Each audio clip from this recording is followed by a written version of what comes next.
我係莊河豐，新界西北直選嘅立法會議員。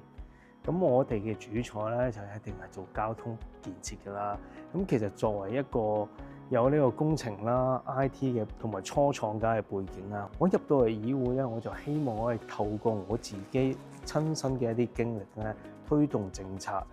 幫呢個新界西北嘅居民可以有更方便出到去市區嘅交通基建啦。園區有更加多嘅就業機會啊，同埋咧佢哋創業嘅時候咧，可以推動我哋香港咧創造更加唔同呢個範疇啦，一啲唔同行業嘅發展機會出嚟啊。其實咧，我就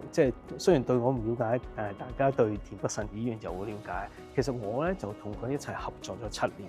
我由地區工作開始，去到由立法會幫佢跟進一啲唔同嘅委員會啊。我跟進就係主要係發展啦、交通啦、民政啦同埋房屋嘅。咁我知道咧，你一路都好關注咧係新界西北交通運輸同埋鐵路方面嘅工作喎。咁你認為佢哋咧最需要解決嘅痛點係啲乜嘢咧？喺議會當中咧，你會點樣推動相關嘅工作？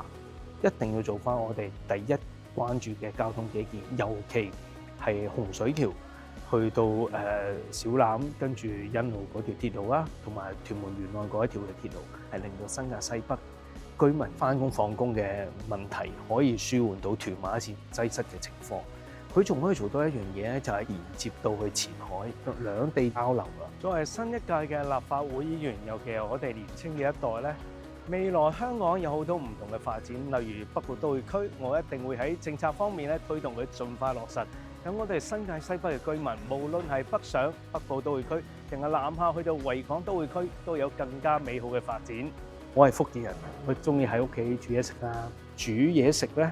就好似做政策咁樣，你要諗下你個受眾係邊個，佢係中意嘅口味係點咧？要去街市睇下啲魚有冇貴到啦，啲肉有冇貴到啦，啲商店係咪童叟無欺啦，有冇用到我哋嘅新科技啊？呢啲咧喺條街度感受嘅，絕對咧係可以令到我咧寫入去好多